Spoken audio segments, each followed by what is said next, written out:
Hello, you beautiful music creatives. My name is Mac Boris, the founder of Musician Guidance, and it is my privilege to officially welcome you all to the Musician Guidance podcast. Our guests today are two legends in the music business. There isn't enough time in the day to mention all of their credits and successes, but I'll quickly sum it up by saying they're both Grammy-winning songwriters and producers with a combined 130 million plus records sold or downloaded. And beyond that, they're two incredibly humble people. Without further ado, it is my absolute honor to welcome Mark Swirsky and Tony Black to the podcast. You guys are looking friggin' fantastic as always. How are you doing today? You know, I think I'm doing okay personally. Doing great, doing great. I got all fired up before the thing here. Now ready to go. How much coffee, Mark, Bixby? How much coffee? Mark baited me into this, into getting all riled up. And how much coffee, Mark was wondering, have you consumed today? For a ton, more than Mick Beato. Hey, that's going to make for a good conversation today because today we are going to shed light on the BS in the biz. It's as simple as that. We're all seeing artists every day, getting screwed, and it's time to reveal how the business actually works to help artists avoid traps and put their time, money, and energy into things that will actually benefit their career. So let's just get right into it, guys, with the first topic being PR.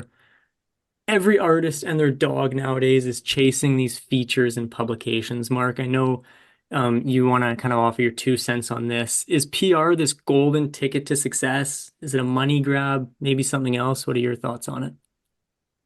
There was a time where it really played of importance. We give it to you flat out. Right now, I think there's not three levels of PR, there's two levels of PR. If you're a brand new artist, one of the things you really have to do is get yourself an online presence. And in your online presence, I guess something that Tony's very familiar with is SEO. You've got to be able to get your SEO up. You got to be able to do that. So there are different types of PR where you get these PR people who they're giving you low flying fruit blogs. And I don't want to name the blogs, but so many of them amount to nothing. The only thing they will amount to is maybe you'll get lucky enough to get a pull quote that you could put on your website or anything of that nature. But then from there, you jump up to when you do have a fire going, there are PR companies that can come in and pour gasoline on that fire. They're the ones that are going to be able to not guess who they're going to go to. They know what publications to go to. They're speaking to the highest people. They can get you on television. They can get you great podcasts. They can get you features. They can get you marketing opportunities and everything. And then there's the third kind of PR, which I think has become the mixture marketing company, digital marketing company slash, PR, and they bundle it all under. I know a lot of people who do all three. I don't think at this point it's got anything to do with anything more than everybody's got to make a living. So a lot of times they're selling you a bill of goods. My greatest advice would be really vet out what you're trying to do. I would almost tell any beginning artist, you probably don't need PR initially. Get your music out there, put your music out there, see what's starting to resonate. And then if you're starting to get a feeling about things, then you know the type of PR to go to. But ultimately, I wouldn't run to it so quickly. I just don't think it's worth it. I think things on the digital side are worth it because we live in a digital landscape right now. But just remember this, there's no more Pitchfork. So every artist who wanted to land in Pitchfork, they're now going to GQ magazine. And I know Tony's got a lot to say about going to Pitchfork and GQ magazine. Well, I just read about Pitchfork this morning. I don't want to cut you off. Go ahead. So, yeah, I mean, I'll say some about it Yeah, when but it's like me, everything is consolidated. That's all I have to say. But I just got a list from a pretty incredibly reputable PR person, and this person literally it was where it used to be you used to get 50 publications, it was 12. These are the only 12 worth going to. Really? Let's think about how many artists are out there that are trying to get those 12 in those 12 publications. I wouldn't fight. I wouldn't fight so much for it until you're ready to go for it. I think that like a perfect segue to that is just basically like, look, major artists, especially legacy artists, are going on Rick Beato's channel. And I'm just going to keep saying that over and over again, like an old because that's where fans are. Like, why go to Rolling Stone magazine for, some little interview kind of thing or whatever, or a blurb about your record when the eyeballs are literally, on people's phones. They're not on magazines. No. If you're not in someone's phone at some point, visually and with audio, especially visually, you don't exist. I mean, because you can walk around New York City, get on the subway, and just everyone is just like this, just staring at their phone. So like they're not walking around with Billboard magazine or Rolling Stone newspapers. I mean, when's the last time you saw someone like literally walking around with a magazine in their hands? I mean, I guess there are the old school people, and I just read about the Pitchfork thing. Apparently, Condé Nast couldn't figure out how to monetize Pitchfork. They bought it. I don't know, genius move. Let's buy it, even though we don't know how we're going to monetize it. I mean, that's how crazy some corporate stuff is. But they've literally admitted like they don't know how to monetize it. So I guess Mark was saying they've folded it into GQ in some like basically like a column. Yep, essentially. I mean, but yeah, I just don't know like what kid is digging into and I'm talking, a kid now, like 15-year-old, like your future fan. Where are they digging? They're digging on, I mean, YouTube, obviously TikTok and YouTube and Instagram and festivals and things like that. You're not going to get to them via the print or like some local paper or something like that. I mean, maybe at a grassroots level, like you're trying to literally get 20 people into a local club to like come see your band so you can start building things. You got to tap into all of the little guys, but those don't cost money. I mean, like, the little guys. Yeah, but I mean the little dudes, like, I don't know, is there in New Jersey, is there still like an East Coast rocker aquarian Tony, it went from our days back when it was a Bible. Yeah. It's like 5 pieces of paper now. But like to get in there, it's not too much money. But you actually have to pay to get in now? Pretty much. There's a wonderful blog. Yeah. That's in Jersey. Gets a lot of eyeballs. You got to pay the guy you got to pay the guy. You have to do advertising before he's going to put you on his. I get that. And not to step on you, but there are so many major publications right now that I'm here to tell you your PR agent is paying to get the spot. So just for anybody out there that's like not hip to it or whatever, PR is public relations, but we're really talking about publicists, like publicity people. Yeah. And we've learned throughout the years, and we have a specific example that we both dealt with, that like publicists are great, and you can get first of all, if you have a great story, you can get a great publicist, because the great publicist has an easy job to do. But like, if you try to go to like a great publicist without a story and without any traction, they're not even going to take your phone call, because even if you're paying them, they can't bring your product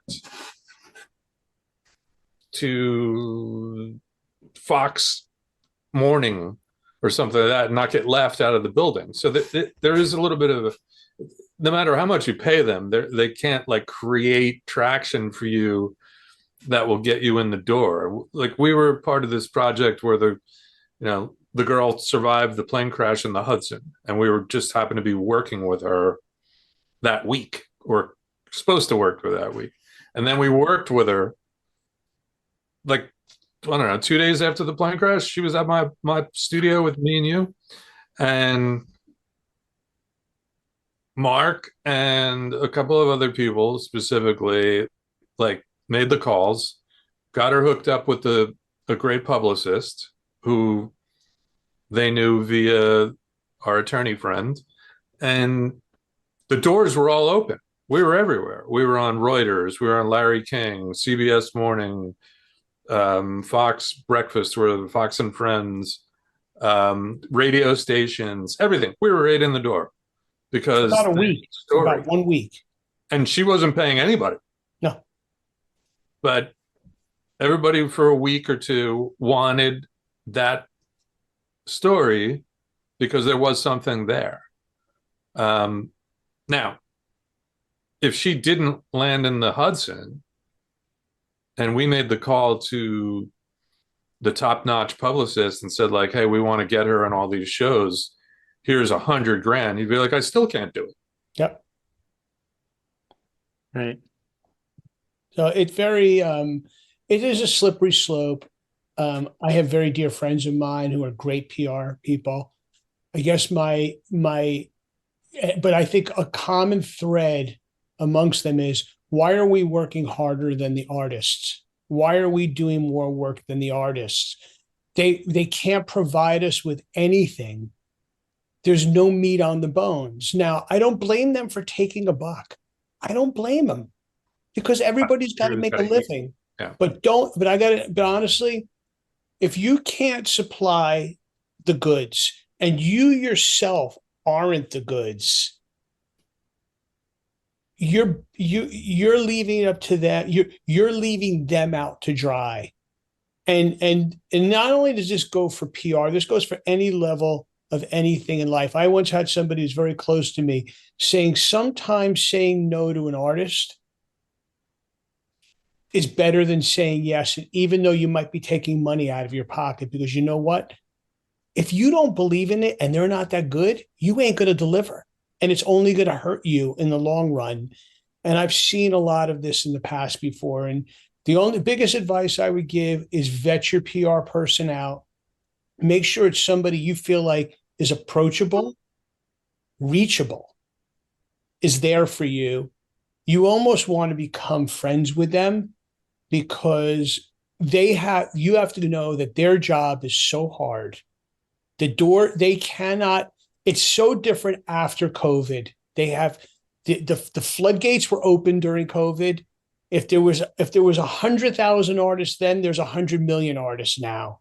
You know, it's just the playing field is not level. It's not equal. And even major artists are struggling to get a Rolling Stone magazine, unless your name is Bruce Springsteen or Alicia Keys or one of the top, Marshmello or any of these major. I mean, I'm just throwing things off. Megan Thee Stallion, Beyonce, whatever, Harry Styles. You're begging to get press, and know that it's probably being paid for. Right. And then the big question is, what is the press? What's the story? What are they going to say? Yeah. And it's one thing to like knock on the door, but even, I mean, you can take a look at it like someone like even a Justin Timberlake.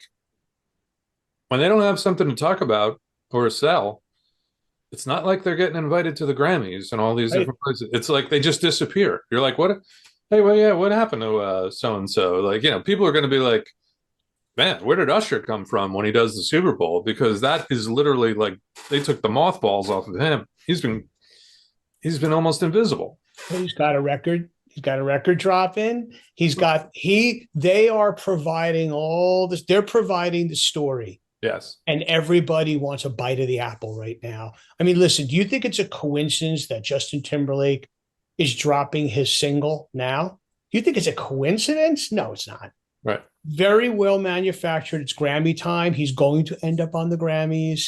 Yeah. He's going to be doing everything there is. And mind you, I like Justin Timberlake. He's a legendary artist. Yeah. You know, I don't have a problem with it. And all of a sudden, who else has a whole story now? Britney Spears has a whole story now because now there's the back and forth with the book that was written. Oh, I Right. don't hate Justin. I love Justin. Meanwhile, you destroyed him.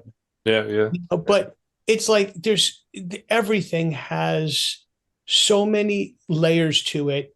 And behind these layers is the PR and marketing team doing all this work. Yeah, yeah. And I think you make a good point though. Like if every artist we've ever been around that's been successful is they're they're the biggest driver in the whole thing. It's artist driven, and if the artist is the one that has to be outworking everybody in the room and putting pressure on the publicist in that, like, well, I'm here doing a record, I'm doing every appearance I could possibly do. What are you bringing to the table? And I saw major publicity campaigns develop while I was in the studio with artists, and the publicists would come in and offer things like, hey, listen, I could do this, I could do this, I could do this. Please, tell me which way to go. And the artist makes the decision, like, yeah, I'm down with that. No, I don't like that person, but I'll do it anyway. If like we get some stipulations. All those things are artist driven. You never see like an artist who, like, you know, hypothetically is just living the dream life, in the studio with the cushy atmosphere, like writing songs, and like the whole world just comes to them. Yeah, but that's the dream that like a lot of artists have. Is like, how many times have we heard this? Like, I just want to write. Yeah. Yep. Yep. I just want to write. I just want to write songs for movies. I've heard that one a million times. Oh yeah. Oh yeah. Oh really? Yeah, yeah. So would I. I'd like to write, some tracks to go on the next Garden State soundtrack or something like that. Like, do you understand how that is put together? But the artists that are willing to not sleep and grind it out, and I mentioned it on a thing of mine, like, do every coffee shop, every open mic, and until like something either works or fails. But there's a lot of safety in that whole I'm working on one track for 4 months in my home studio on Logic. That's my favorite. That's my favorite. Yeah, I put out a song from 12 years ago, and I never finished, and I'm still working on it. Yeah. And now that I have Logic, I could do it. I could fulfill it. Yeah. Really? And I'm like, what do you think I should get this one plug-in? Because I'm trying to finish this track that I've been working on for 18 months. I don't think it's the plugin. But I think the general point of this, Mac, is that, I don't really care if it's PR or any level of this business. Mm-hmm. The artists better outwork everybody. Right. And if it's not in their nature to outwork, align yourself with people who will stand by you, not stand in front of you, who will stand by you and nudge you along and encourage you to do that, to do the necessary work that it is. And I will say this, if you want to anybody out there, if going to hire PR is something you want to do, you better go in to talk to these people with your asset folder fulfilled. Your pictures should be done. Your branding should be done. Your content, you should have enough content to have a story to be told. You should have your own pull quotes that the PR person can do. If you can't get a bio done, that's one thing I would make sure. Make sure your bio has some meat on the hooks. Because at the end of the day, I don't care who this PR person is. They can't deliver anything if you don't deliver it to them. I think and I really believe that's the beginning and the end of the whole thing. Now, let me ask you this, though, because I've seen this work where, I mean, generally speaking, the artists that have succeeded that I've worked with worked harder than me. But they were really working hard. But I do know of some that like made it that didn't work as hard as me. And I'm talking like, in the room, I'm doing the engineering and they're doing their artist thing. But they had a team behind them of like a manager, like so sort of like an A&R guy. Like I'll give you one. It's like Little Kim was not exactly a really motivated artist. Like, it was like, is she ever going to show up to the session on time? No. But her team, which was on Rivera, who was the head of the label production company, and Jacob York, who was the vice president of the they were grinding. They were making calls every day to Craig Kalman, to this one, to that one, to Hot 97, and hooking up like, hey, when we get this track done, we want to get it on the air tonight. All that kind of promotion. So if you have a team and you're extremely lazy, it can work, but you are going to give up basically everything. Everything. Well, that's my point. Yeah. I think that was then. That Yeah. could happen then. I think too many people are too well informed right now. Yeah. I think most, I shouldn't say that. Those that are not desperate and those that have a wherewithal to understand it, that are not that desperate, they know better than that now. I've seen it myself. Yeah. But in Kim's case, it was the perfect scenario for her because she was never going to do all of that. But she had the magic potion. She was a star. She had the magic potion, and I'm pretty sure if we felt like name dropping, we could, even if we don't know them, we could probably guess. But we can guess 10 artists right now who are all about that. Yeah. They're all about that, and so they've got everything, but the drive. They have. Do you think an artist can succeed now with a great team, but not, and giving up? Like, let's just say, like signing to a production company that like makes all the tracks, picks the beats, puts you in the studio, and throws money at it. Can that It's work? happening every day. Yeah, it's happening every single day. More records that are put out there. Listen, this is going off the line a little bit, but Mac, Tony, and I have talked about this ad nauseum. Can I ask you something? How many people does it take to write a song? Oh my God! Yeah. How many people does it take to produce a track? Everybody wonders why there's no money in the music business. Forget that Spotify doesn't pay enough or Apple doesn't pay enough for anything. It's so watered down. It's just blatantly watered down. If you need 9 people to write a great song, first of all, go write a different song. Yeah, really. It's like, go write a different song. I'm sorry, and call me a dinosaur. But every song that everybody aspires to write, which is from, my dinosaur age, people are still referencing those songs as the songs. Right. But why do you think there's 9 people? Written by 2 people, 1 people, 2 people, 3 people. I think if it takes more than 4 people to write a song, there's something seriously wrong with that. But why do you think there are that many now? You know why? Tony, you used to be in the control room. Go look up Tony's credits. And Tony worked on, in the heyday of hip hop, of New York hip hop, Tony was the guy sitting in the room in the Hit Factory making those records. Tony, how many guys sat around the room that came in with their blunts and sat in the room, and when they started nodding their head a certain way, and they were like, yeah, man, and they may have said one word that sparked something. Now this guy's a songwriter. And the guy walked in with a set of drumsticks and tapped on something. Now he's the songwriter. It's like everybody and their mother is the songwriter. Wrong. But what about, do you think the Nashville thing is more about like, it's just that it's so corporate and so, there's so much incestuous kind of thing going on where like, you have to have that many people because that's how a record is going to have enough reach in the industry? From my knowledge, and I could be wrong about this, I still listen. I I have a very large, there's a lot of stuff I love.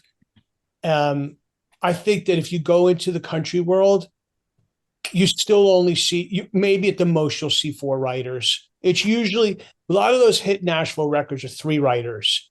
They do these, the publishing companies bring them in. Right. They do their writing sessions, 3-hour hits. You go in 3 hours, you walk out with a song.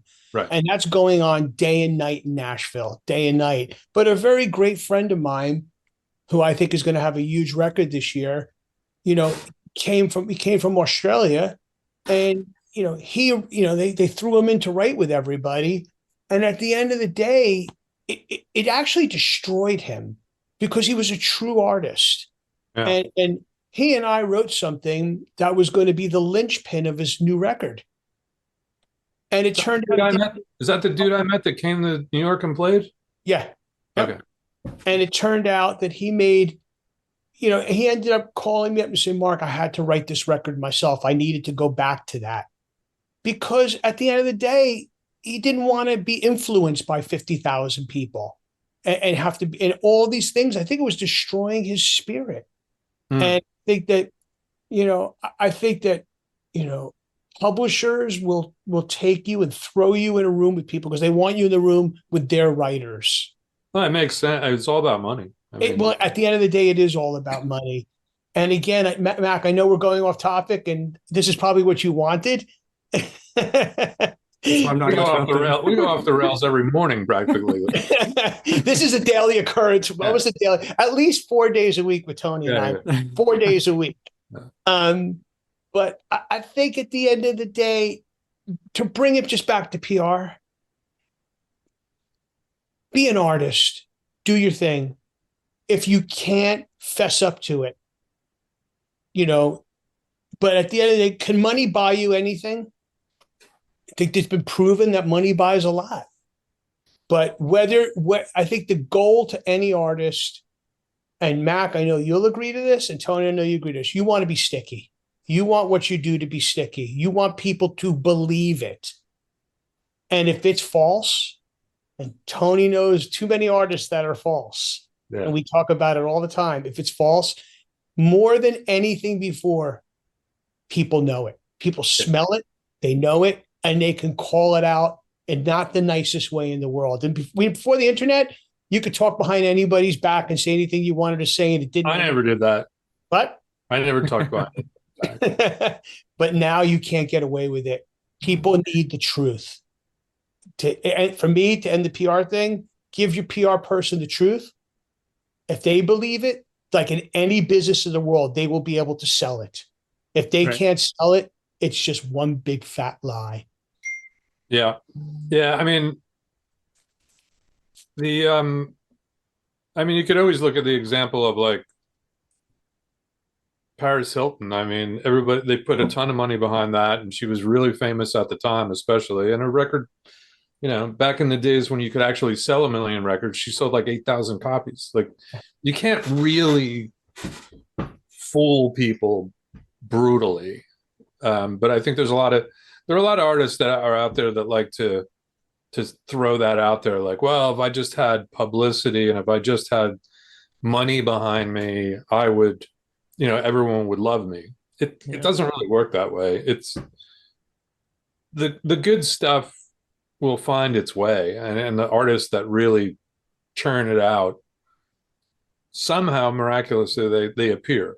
I mean, there's always obviously ones that for whatever reason don't connect, and bad timing and things like that, but it's really hard to fool everybody and create some, like, how did that happen? Even with all the television shows and all that kind of stuff, like like The Voice and this and that, like, people are famous for a little while, and all of a sudden it's like, oh yeah, whatever happened to that, that singer, blah, blah, blah, whoever, they can't even remember their names now. Right. Those are publicity events, they're not real artists. Hey, I tell anybody, honestly, for me, I've worked with a lot of artists who have been on The Voice, and I've worked with a lot of artists who've been on American Idol, and I've been a part of some serious success. Yeah. Me bringing talent to them. Mm-hmm. And I will tell you, I tell all of them, if you go into this thing, it is a great PR tool. But if you don't do the work before you go on the show to have your product up there, you will never have a chance to capitalize it, because the second that show's over, you're forgotten about. Yeah. And so, it becomes a scenario of that. So now that to me is very good PR. I would tell anybody right now, you can get on it, go. Get Mhm. on it. But here's the thing. It will shine a giant light on you, but be prepared for what that might expose. It might expose you as not something you want to see, or you're not comfortable with seeing, or maybe that's not even the artist you thought you were. But the bright light definitely does not lie, and people will decide like, oh, you're this, because they've seen you on television and they've seen you on stage. Now that's it. You didn't even have a chance to develop. So it's a scary moment, because if you're not really ready for it and you do get some exposure, to your point, you're toast, because there's no like reinventing yourself. Like, oh, that was me as a tart on America's Got Talent, but now I'm totally different. It's like, yeah, no, you're not. Now we don't know who you are. There's a real question. That what you're saying is bad PR, Yeah. because that your believability is gone at that point. Listen, I heard about an artist, a really fantastic artist in New York right now, who was on America's Got Talent, Yeah. and basically Simon Cowell tried to put pressure on him to go solo and leave his band. Guess what he did? He left the show. Yeah, I think it's the right move. He left the show, and listen, I was a part of an artist who I thought had the proverbial legs to go. She could have been a superstar, one of the greatest singers I've ever worked with, and she came in, you know, beyond ridiculously high on The Voice. It destroyed her Really? because she got caught up in the machine. She ended up getting caught up. And instead of anybody, and listen, part of it I think might be her fault, because she initially brought into the machine. She actually went full throttle into it because she thought that was that was the whole thing. It was the money train. But Mhm. it literally, I think it destroyed the artist. It took her away from the development of the artist she could have been. I think she would have been one of the great ones. Damn. And that's a sad one. And there's somebody that I work very close with. This is another one that went up for the show. He went in, he did an audition. Halfway through the song, they stopped him and they said, we can't have you on the show. And it was like, why? He goes, well, you're already too much of a star and you have too much of a style and you have too much of a thing. We can't pull you out of that. So it's best we don't go this. And it's like, when you think about that, it's like you're there to show people the best that there is. You want stars, but yet they don't want it. This is another part of Yeah. people, though, Mac, because Mhm. they will twist you to whatever they have to twist you to get what they need to get. Sure. At Right. the end of the day, The Voice Yeah. is about selling download or having downloads, and Yeah. it's about the coaches. Yeah. Well, I know an artist that was on American Idol. She made it to the top 20, I think it was. She didn't get a second of screen time through the entire season. And that, I would assume, to go to her story probably wasn't sellable. And I guess that's kind of to recap the PR segment. Sounds like you can't put lipstick on a pig, right? With the story, if you're not coming in with, a story that people are going to buy into and that is marketable, you're burning your money. Just to defend, you have something to say on that, Mark? No, I agree Oh, with you 1,000,000%. and just to And defend to be the, you have to be real. you have to be real. And just to Yeah. just to defend, to play devil's advocate a bit here, and then we can move on from this subject. But to defend some of the PR companies that don't, like Mark, you mentioned a lot of like low hanging, blogs and stuff that give me $10, $20, $50, I'll get you on. You mentioned SEO at the beginning of this. Let's say I'm selling any of those services just to defend myself here. We're not, but um, is there any value? Is there SEO value? Is there value that you can bring these blogs to venues and say, hey, look, I've been featured here? Or is it all just, look, we know you bought this, it doesn't matter? I think it used to matter more than it does now. I think it used to matter a lot more than it does now. But I will tell you, a great pull quote that you believe is a great pull quote, and I don't care where it comes from. Okay. You know, and you know, Tony, besides being a brilliant record producer and a musician and a songwriter and everything else, also does web development, and he's been doing it for years. You know, he could tell you how important SEO is, but it goes back to the same thing. If it's just a BS pull quote, anybody in the world is going to see through that. Hmm. If it's a great pull Yeah. quote, you can then learn. If you have 10 of those great pull quotes, you could figure out how, if you know how to do ads and you know how to do all the proper things, you could figure out how to advance. You could take the next step if you're smart about it. But you gotta, again, as the artist, you got to know more than anybody else does. Right. Okay. Let's leave it at that with the PR topic. I'm sure we could go on and on and on for many more hours. Let's move on to the second topic here, which is dominating your backyard versus dominating the world. Like there are many artists now that, want to be a worldwide superstar, but of those, only a fraction even have a following in their hometown. Tony, I can ask this to you. Should artists shoot for the stars, or should they try and become that local name first? Well, I mean, obviously, to me, your goals would be to shoot for the stars, but you do have to start somewhere. Hmm. And like I said earlier, like if you're not willing to do the the really ugly, grindy gigs, the coffee shops and the open mics and showing up for different little events and singing or playing your guitar or whatever, you're not going to develop, and you're not going to figure out who you are as a performer. And inevitably, I mean, even if you're going to base your existence on performing, like say on YouTube or Instagram or TikTok, if you're not doing that a lot, you're not going to develop. And if you're going to wait until everything is perfect so that you instantly go viral, and become go to the shoot for the stars kind of thing, you're not going to get anywhere. I've never seen anyone just go, the first video or the first performance that they've done, their whole life changed. Hmm. It just doesn't happen. And it's always like, Charlie XCX. I could find video of her singing at South by Southwest with like a drum machine, with 4 people there. And then next year, maybe she brought a keyboard player and a drum machine, and there were 8 people or 12 people. So, but for some reason, like the new artists who haven't done the grind, their impression is that like, I'm going to go spend $8,000 on a music video. I'm going to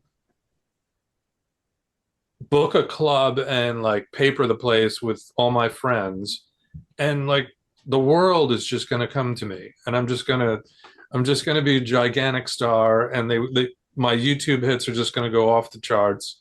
They don't understand that like it's every one of these artists. You can go to their wiki pages, you can go to Wikipedia for almost every artist, and it's like, yeah, she had a deal when she was 16 that fell apart, worked with so and so till when she was 19, 21, this and that, and then like 22 years old, some song like snuck in somewhere and started things going in the right direction. Mm-hmm.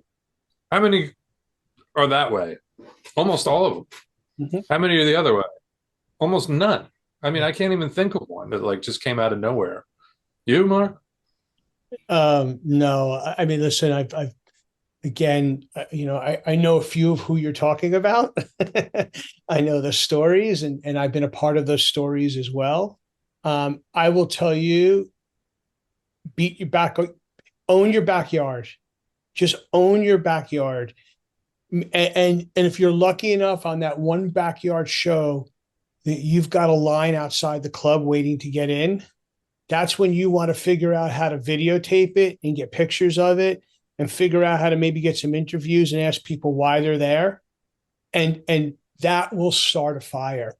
But I'm involved with an artist now who, I just think is got every intangible there is to make, to become successful in the business. And as an artist, as a producer, as a writer, and he's starting to have a little bit of, his Spotify base is growing because Spotify is the benchmark right now. Sure. And he's starting to have some UK success right now. Lots of information, lots happening. And it's going over to his Spotify success is going over to his socials now. And the topic came up. Should we go over there and book, maybe book a small tour and try to do some stuff there? It's like, I had to burst a huge bubble and say, that'll be the biggest waste of money you've ever done in your life, because at the end of the day, he's still not selling out rooms in New York. He's not doing that. So although I don't think that's something that I don't think we should ever not do. We should put it on the back burner and let's pour everything into building what we're building now here on the East Coast. That we should do, that he should focus on, and that should be the strict focus. So for me, Mac, own your backyard, just beat your backyard up. And as to Tony's point, do everything and anything you could do. And part of that is going out in your backyard and not even just playing, going to see other bands, going to get to know these people, shake hands. You're the politician at that point. Sure. Go shake hands and meet people and talk to people, because I think the key word for me is every artist wants to build a worldwide community. Mm-hmm. Got to build your community in your community first. Yeah. Yeah.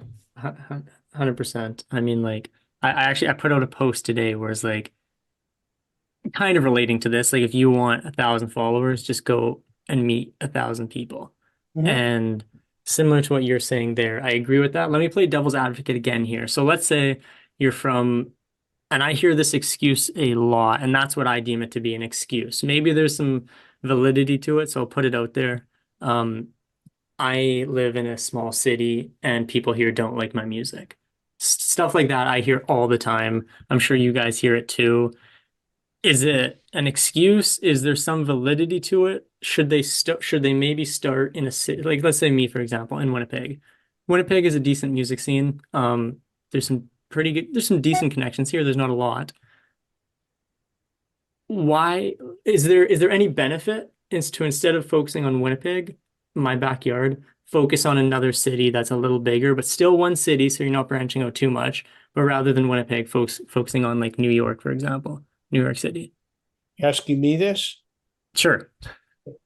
If you live in Winnipeg, can you get in your car and drive to Toronto? Because that's going to be the next big city, right? You're going east, right? Pretty much, yes. Okay. Are you going to get in your car every day and drive to Toronto and go around and shake hands and go around and do all the things you have to do? Because if you're not going to do that, own your backyard. And let me tell you something.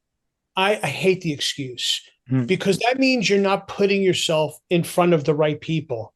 You're not getting out there and meeting the right people. And listen, in this day and age, there are a lot of things that you can do online. There's these stages, I can't think of all the websites, but where you can go on and you can put on performances, and you are able, like Patreon, you could start building a community off of that if you want to. But you got to put yourself. There's a lot of things like Discord and Twitch and all these different things now. I do think there is something to the idea that, can that make sense? Like, if you're a hip hop artist and you're living in Nashville, yeah, you might need to go to Atlanta to build a base. Mm-hmm. If you're a country artist and you're in New York City, you might have to like go out to the burbs. I think there is some sense to that. Like, okay, I'm not working here, but like, if, for instance, to become popular in New York City, you kind of have to be, for all intents and purposes, you kind of be like ultra hipster. You you can't be like a real pop artist and expect like the New York 21 and over crowd to get into you, because they're just not going to go there. They're going to want to be like, first of all, they're old already. I mean, I hate to say it, but like, you're not trying to build 21-year-old fans. You need to build like 14-year-old fans. So there is that kind of little dance that you have to do, is like, are you playing clubs and things like that in New York to develop your craft, or are you trying to build a following? Because like building a following in New York is like rough. You're talking about an older crowd who is like has their own lives. You know, you go out to Cincinnati, you might be able to build a little. That's why a lot of bands come from other places other than New York, aside from like a Lana Del Rey, who did like, you know, the hipster Brooklyn thing and Village thing. I don't even know if that exists anymore, because Brooklyn's become so gentrified, and Bleecker Street basically doesn't exist anymore. So like that was an era that she just caught the very tail end of. I don't think that even like what Lady Gaga did, like you can't do that anymore. Like who's doing that? Yeah, yeah, Not New York. I do agree with that. But like I look at New York, Tony.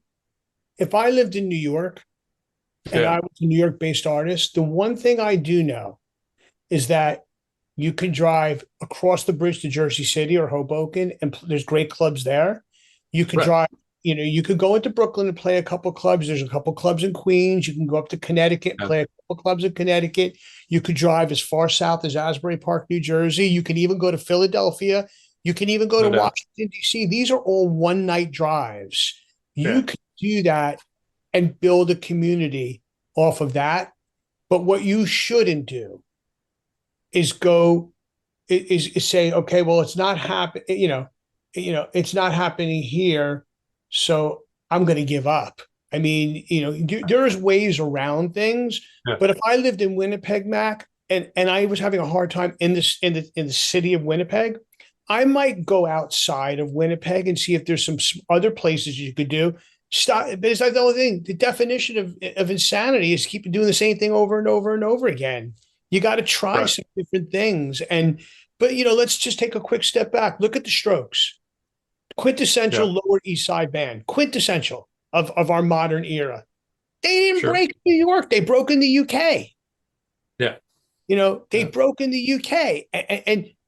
Yes, did somebody in the band have a father who owned a huge modeling agency who could open up the doors over there? Absolutely. It's Yeah. like But they were also pretty good at what they were doing. they were great at what that is the key. They were great at it. Vampire Weekend, they're not, there's stories of great New York bands who actually broke overseas first. Yeah. And I do New York think is a tough place. I don't know Winnipeg at all. I don't even know what kind of town that is. Like, you know, I mean, I know I know obviously there's a very fancy recording studio there, but it's not a town that I know. Like, what's the most popular music there? Oh, um, indie folk maybe. Like it's Yeah, all right, yeah. yeah. So like, if you're like Bon Iver, you could do well there. Hmm. But if you're EDM, what are Not you so doing? much. Right. or if Yeah. you're urban, So, Yeah. Yeah. yeah, I mean, yeah, you have to kind of know the room or read the room and say like, okay, like what Mark is saying, like maybe you didn't, but most of those acts have done some sort of sacrifice. Or like, we saved 3 grand. Now we're going to go to Austin, and we're going to open for like 6 bands and try and like start stealing some of their fans. You know, there's always that. It's like, try and play with as many bands as you can, especially the popular ones, so that maybe like some of their new fans decide they like you. yep. But it's a grind. I mean, like, like it's just like building a YouTube channel. Like people will tell you, look, it's 400 videos in where their channel finally actually turned and started actually staying consistent. Hmm. Not 30. You know what Yeah. I mean? If I can interrupt and add one thing, and Mac, you're not familiar with this, and Tony is very familiar with this, and this goes back to the ages. It just goes back forever. It's not done anymore because I can tell you right now, you can't feel comfortable. I hate to say this, walking around the streets of New York like this anymore. But Tony brought up Bleecker Street, which arguably in New York City was, there was two clubs there specifically, the Bitter End, which is still there, and Kenny's Castaway. And if you were Yeah. anybody, you were playing those clubs. You were, as a kid Yeah. coming up from New Jersey or coming from Connecticut or Philadelphia, wanting a gig in those rooms. And do you know how you used to promote those shows, Mac? We used to have to make flyers of postcards, and we would walk around on the street and hand them to everybody and anybody and do whatever it took in our backyard to win a fan. Right. We begged for one. We begged them to come. We say to them, please come see our show. And out of those stacks of cards that you gave out, if you got 5 people to come, you were lucky. Mhm. But I will Yeah. tell you one thing: if one of those became a fan, they could have become the new buzzword now, a super fan. That's brand new buzzword. We need super fans. Right. And at the end of the day, it's never changed. It's never changed. Mhm. It goes back to building your community, and hopefully you're doing it in your backyard. Yeah. What I want to say on that too is I see artists pivot too many times. Like Mark, you mentioned the definition of insanity is doing the same thing over again and expecting different results. Totally agree with that. At the same time, there is like you have to be persistent and you can't be pivoting too quickly. And I actually in Winnipeg 2 years ago, I went door to door to every music instrument, music lesson store here, etc. First and only 20 of them, basically nothing came from it. On the 21st one, you know, things came from it, formed great partnerships, businesses come from it. And that's just what I want to put out there too. Like, you got to be persistent, and sometimes you may have to pivot, but like, if you're pivoting too early, and Tony, you mentioned the YouTube channels there, like if you're pivoting after 50 YouTube videos each time, you're never going to be doing it long enough to gain that actual fan base. And plus, those first 50 videos are probably going to suck compared to the next 350 you're going to make. You're going to get better each time in your pitch. With every song you create, you'll get better and stuff like that. Yeah. Yeah, it's they're very similar. I mean, all those any type of, I mean, first drafts, rough drafts, those are important. Writing when you're writing a song, when you're learning how to do a video production or a presentation or something like that, you get better with the repetitions, Mhm. unless it's just not meant for you, you know. Sure. And there are those situations, but it's the artists are that is the they do pivot, they get bored with their own stuff or they get afraid. It's more fear mostly. All You know, based on fear. it's Mhm. all fear. I can't even listen to my EP. I met an artist a few years ago, maybe 4 or 5 years ago. I saw her do a show. She had a new EP coming out. Her dad was like her manager, and he was like, kind of like we got introduced. He's like, "Oh, would you meet with my daughter, and talk to her about music or whatever?" So yeah, I meet with her. And he was a nice enough guy. She was really nice. She was talented.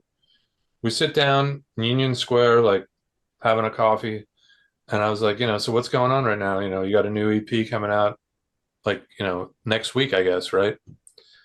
Yeah, but I'm into all my new stuff. I'm not even like really, I can't even listen to it anymore. And I was like looking around for like the gag camera. Like I was like, it's not out yet. Like, what are you talking about? Yeah, well, I'm like writing with this new producer guy and my another this one, and we have all new songs and like, that I wrote those like 2 years ago when I was 19. I'm a totally different person now. And I was like, then why are you putting it out? But like that's that whole, you know, she Right. vanished. It's not like she's up for a Grammy this year. She vanished, and it's partly that reason. It was like if you don't believe it and you don't want to stand behind your own work, then how are the fans going to like buy into the dream? Because they want to. they want to feel like they're part of something too. They like buy into, like I was with them from the beginning kind of thing. Not like Right. I was with them when she did polka music and now she's doing Arabic pop and I'm still with her. You know, that takes more than a super fan. That takes like a stalker. Let's leave it there. And the next topic we're gonna beat up is building a team around you. This is something that I believe to be the biggest contributing factors to one's success. Tony, you mentioned earlier that even if an artist maybe doesn't have the best work ethic, if they have a team behind them, and also Mark, you mentioned that just the some magic presence around them, with the right team that can still contribute to their success. I think we all kind of know the benefits of a team here. I want to play devil's advocate a bit to it right now, and then you guys can also jump in with some other information. But everything revolves around money, and teams can be expensive. Would you agree with that? Is there a solution to artists that maybe have the star power but don't have the money yet to build a team around them? Clarify that question. If you don't have the money, do I think it's necessarily important to have the money to build a team? Yeah, that for I mean, sure. obviously, it doesn't hurt if you have some money, but I do think that the team thing is beyond important as far as who you're working with, or even at least who you're interacting with regarding your music, whether it's a mentor, whether it's a producer or a co-writer. Hmm. Those people will either help you rise up or just completely bring you down. So it's no accident that like great records or great artists were surrounded by a really great team, especially early on. It's vital that you notice the quality person. I did a talk one time at a recording engineer school, like a production school. And I tried telling those kids, like, look to your left and right in the classroom, because like that kid next to you might be the guy that you like really vibe with and like can grow with. No, they might not be Timberland right now, but Timberland wasn't Timberland in the very beginning. And you have to be able to read the room, read who you're meeting with. Go when you go see a band, like, oh, that drummer is a little something. Maybe you want to meet with that person. And these are the ways you build a team, and you connect with other people and say like, well, who's mixing your tracks, or how are you putting together this and putting together that? Who's booking your shows? And maybe that person would be the person that could be the connection to get you some gigs. So all those ways of building a team don't involve money. Sometimes it just involves literally just getting out there and having conversations, meeting people. Like Mark said, going seeing other bands. I mean, I know that my own career benefited from me being around other people who recommended like, hey, well, don't you do a little of that? Like, can you help this guy out setting up speakers in his home studio? And that's how the snowball gets rolling. But without any of that interaction, you're just not going to get plucked out of the sky or even off the internet. Like, it's just not, unless you're unbelievably dynamic and let's just face it, you have some sort of appeal where everybody wants to work with you. Those are obvious. Those are obvious ones.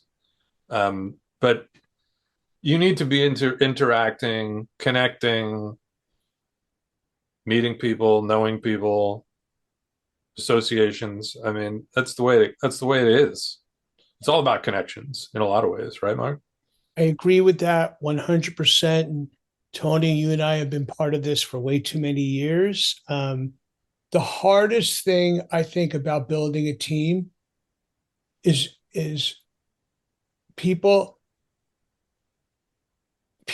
either don't want to remain loyal, or sometimes they remain loyal to a fault. Yeah, yeah. And that's a harsh reality. Now, I will tell you, have I taken a flyer on some young artist or some artist and did things for nothing or do things as a favor or whatever it is? Sure, I have. And I always like to say to people, you wake up every morning with an agenda. Everybody wakes up with an agenda. And you want to do the best you can do. Building a team is a great thing, but you better smell out that hidden agenda really quickly, because that hidden agenda will more than likely turn into something toxic. And that's a big part of building a team is staying loyal. And I tell you something, and I am not, and Tony knows me pretty well. I'm not very bitter. I'm not very jaded. I'm pretty positive all the time, but it's become increasingly difficult to believe anybody anymore. And everybody's got their eye on the next person or the next thing. And again, I think that goes to the point of writing with 4 billion people. And listen, I've had major publishing deals and I've done that. And I will tell you, my best work always came from working with the same people all the time. My best work, my greatest success has always come from working with the same people. Tony knows, an artist, and he worked with me on him that, frankly, think he should have been a superstar. And you know exactly who I'm talking about, Tony. And, we wrote as a team, and, I discovered him. I worked with him. I got a handful of songs together. Those handful of songs that I got together, I brought in a dear friend of mine. He worked on them with us to help us because I knew we needed some help. That became the third part of the team. And then I introduced him to my partners. Well, I didn't even bring him to them, my production company partners, until we had something there. And then we built it more from there. And then we went to the studio and we built it more from there. And it became, what started out as just a simple meeting became, a 5-year process. And we're still going at it now. And it's 15 years later, and we're still working on stuff. We had a falling out, but we came back together. But why? Because ultimately we were loyal to each other. Things will evolve, but as long as it if it becomes toxic, then it's got to end. But I think, like I say, from building a team, be honest, be straightforward, be upfront. But I really believe, listen, the Beatles, if they were 4 separate guys, I doubt they would have been as big as they were. They created a team that became bigger than a force. You go, I'm a massive Bruce Springsteen fan. I know, and Tony knows it we grew up in the same area. The guy always had a great team around him. He had, his team, his initial team fell apart. And he went on to another team, and it got legal, and it got messy, and it got toxic.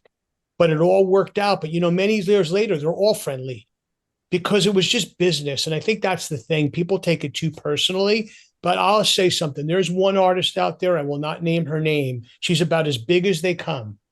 As big as they come. They spun the web of it was all done by them in their bedroom. It's a flat out lie. There was a team. There was a team of people around them that did it. But the story sounded better because it was the team. It was the two of them doing it by themselves. Don't believe everything you hear all the time. There's generally a team behind them. Mm-hmm. I'll leave it at that. Yeah, especially at a super power level. I mean, there's just no way that other people don't have a piece of it. I always get into those Wikipedia rabbit holes, and when I find a record that I loved or whatever, and I go get into it, and you go like, oh yeah, now I get it as to like why that record was a big deal. Look who was the C, D, E, and F person involved. Yeah. And those tend to go on to like do their own things, become their own like sort of like leaders of their own tribes. Mm-hmm. But in the beginning, it was like, man, no wonder you had a good record there. You had this guy in the beginning of his career, this guy in the middle, this newcomer, which turned out to be a superstar in their own right. And then they had like this little thing, and then they, I mean, look at the Neptunes. I mean, look at the way that all worked out. Pharrell and Chad and this one and that one. Like, I saw those things at the very beginning, like when they were the Neptunes, and it was like, who's the producers tonight? Neptune. It was there was many of those where each one became something else. But if you looked at like who was the like the horsepower that was in the room at one time, naturally, Mary J. Blige's My Life record was incredible because like she had Stevie J and Chucky Thompson and Daryl D. Dot, like all at their like peak of energy before they were superstars in their own right. Oh, what a coincidence! I have a great record when I have Easy Mo B and this one and that one working on it. But they weren't huge then, and that's what a lot of young artists to get twisted. Is like, well, I need to get a track made by so and so. No, you need to get a track made by whoever, as long as it's great and the people that are involved are great. So that's where the team thing can get tricky. It's like, I think someone like Bruce, and I've been around a few other artists. They have a knack though for understanding what roles certain guys can play. Right. Like that guy might not be the best at that, but he's perfect at that. Yep. So that he's not driving me nuts, and he just plays his part, does his job. Meanwhile, like this guy is incredible, but he's a handful, and I can only have like one or two handfuls. I don't think Bruce could have handled like 6 Steven Van Zants in the room. Oh, no way. It could only be one. Yep. Absolutely. But he played a certain role. Oh, a huge role, massive role. Almost like the devil's advocate, Consigliere. pushing him, that could be better. But you can't have 8 people in the room being that same guy. So you have to have like the percussionist who just keeps real quiet and just plays his percussion part, gets out. Right. And it's like making demands on your time. Or the engineer who is like signed his life off to you and just says like, you know what, whenever you need a cassette, it's yours. Whenever you need me to be at the studio, I'm there. You need that guy. You need that guy. But I will say one thing, if I can interrupt, Mac, but I do think, listen, I will say this. People should get paid. People have to earn a living. And there does become a time to where, unfortunately, you have to pay for those people around you. Yeah. And that's just a fact. And one of the things, I tell people is like, if you want to work with a really successful songwriter and you're not a successful songwriter, and you're out there trying to build your CV and your catalog and your repertoire and your talent level, that person deserves to get paid because they're taking their time out to work with you and you're trying to benefit off of them. Now, if it spills into something that doesn't become paid because that writer sees something in you that maybe you didn't even see in yourself and they're bringing things out of you and they're doing things, then you could reassess what it becomes, because maybe it becomes a little bit of money and a little bit of a percentage. There's many avenues to this, but as I say, I do believe, and your team in this modern era, it's not just the songwriter, it's not just the producer, it's not even just your bandmates. Listen, let's call a spade a spade. Your content creator is part of your team. Your branding person is part of your team. If you're lucky enough to work with somebody who's doing your publicity and marketing, they're part of your team. Your attorney, if you're lucky enough to have an attorney, they're part of your team. Your team has many tentacles. Mm-hmm. And some of those people might have to get paid and some of them don't. But everybody, as long as the agenda is the same, everybody's on the team. As soon as that toxic agenda comes in or that ego comes in or that control freak comes in, you need to be aware of it and push them away really quickly. Right. I believe that wholeheartedly. Mm-hmm. Sounds like having patience is key too. Like put in the work, build connections, but have patience. Don't be desperate. Don't jump on that first opportunity, I'll call it, that gets put in front of you because it might be the wrong person. Personalities might clash and stuff like that. Or they might clash with someone else on your team, like you guys are mentioning with that one gentleman, or if there were more than one of him, the team wouldn't, work together as well as it did. I think we can leave that topic there and then move on to the final topic, which is gaming the system. Mark, this is something I think you wanted to offer your 2 cents on. We know that everyone is looking for shortcuts nowadays. And the funny thing is that those that succeeded didn't take any shortcuts. Is that what you're seeing? Are you seeing people trying to game the system? And when they do, are you Everybody, seeing it backfire? I see listen, you know, because of technology, it's easier to try to game the system than ever was before. It's much easier than ever was before. I think your answer to this lies in every shred of what we've talked about in the other three questions in this podcast. Man, there is no shortcut. Man, you better work harder than everybody. Man, you better and if you use sometimes the old proverbial have to beg, borrow, and steal to figure out how to promote your career. Do I think there's something wrong with doing like Spotify's we kept just the elephant in the room. Do I think there's something? Listen, no major artist. I don't care who you are. You see these massive streaming numbers. It's paid for. Call a spade a spade. It's paid for. A record company is putting money behind that. That's part of what they're supposed to do. Now, you pay for it until it gets sticky. Then and then the gasoline just pours out of the sky because it's become sticky.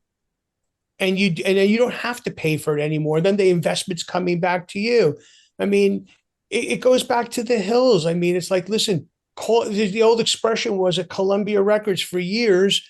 It was Bruce Springsteen, Billy Joel, and then Beyonce paid for everybody's career. They paid for their career because they were the ones, the cash was just coming out of the sky on them. And that's how it works like a business. So I think for me, it's really simple. Can you game it? You could try. Will people believe it? I doubt it. Will you crash and burn? I think so. But I think the truth of the matter is again, just work harder than anybody and be humble.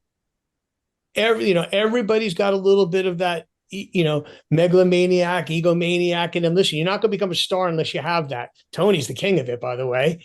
And at the end of the day, you have to have a little bit of that in you. But I will tell you something. Most of the people that I know that are really highly revered are actually pretty humble people. And they don't screw anybody. And I know some superstars who screwed people. And what happens is that as their careers evolve more, you start to hear less about them because the truth has come out about them. So, Right. but game the system. Everybody's trying to be successful. Yeah, I think the gaming the system thing it's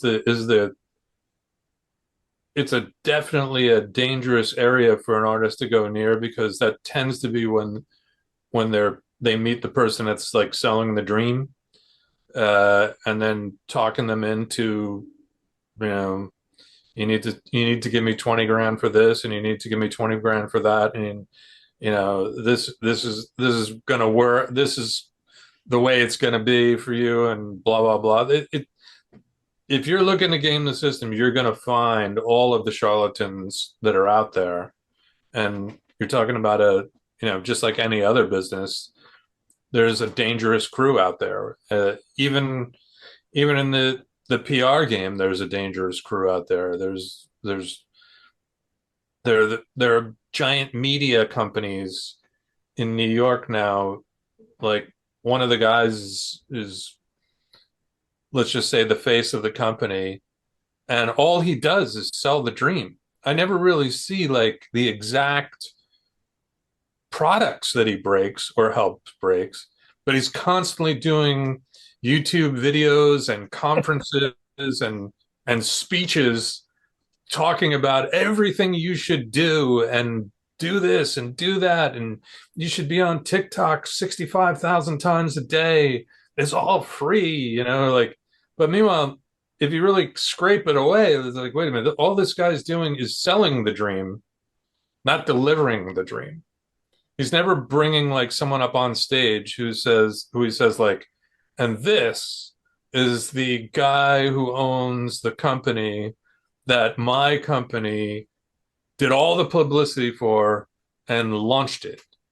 It's it's it's actually different. He actually just focuses on all of the people that are still taking meetings with him and paying him to talk about the dream.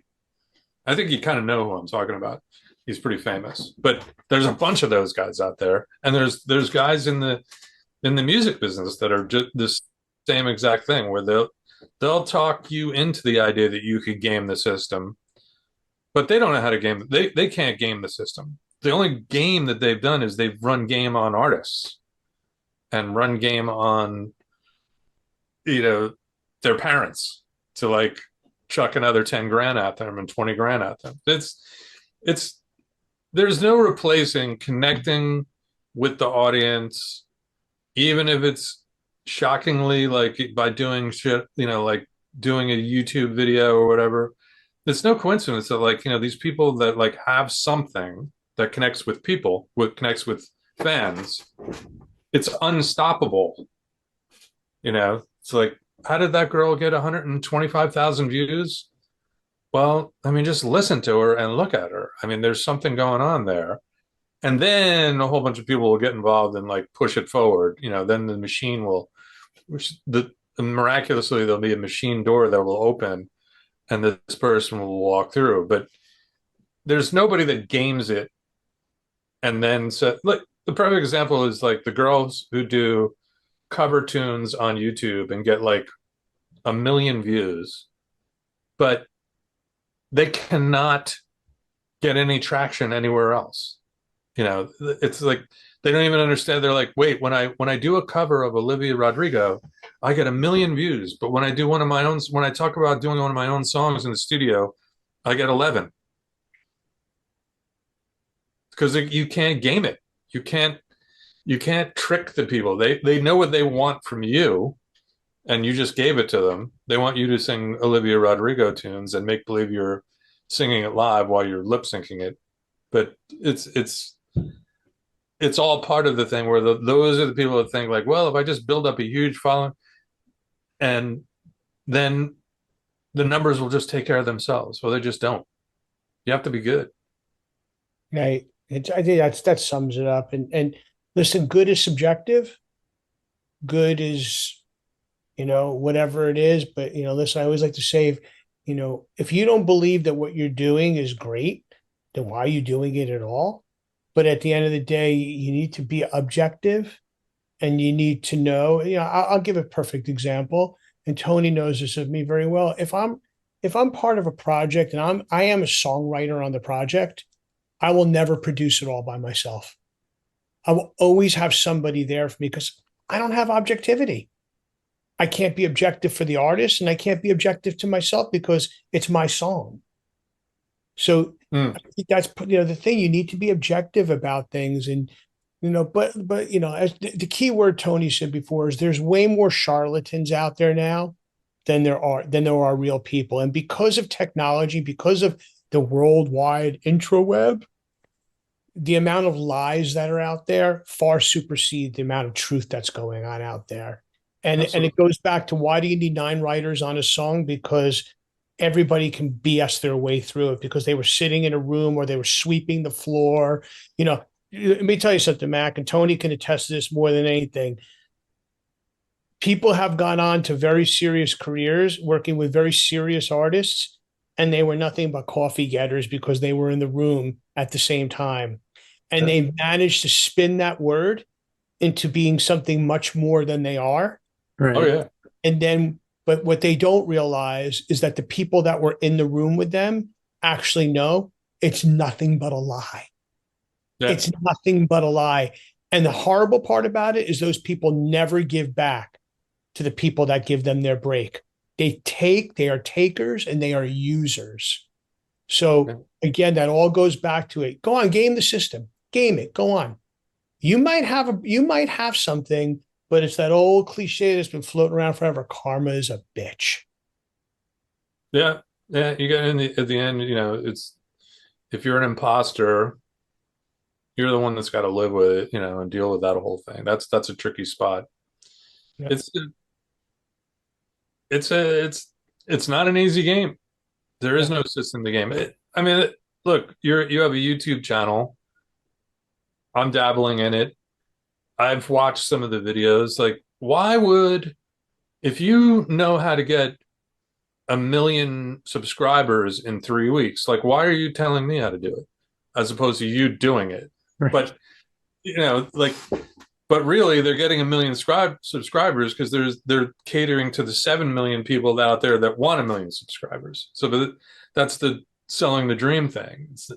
The guy doesn't actually have a product other than, like, hey, look, my channel just blew up.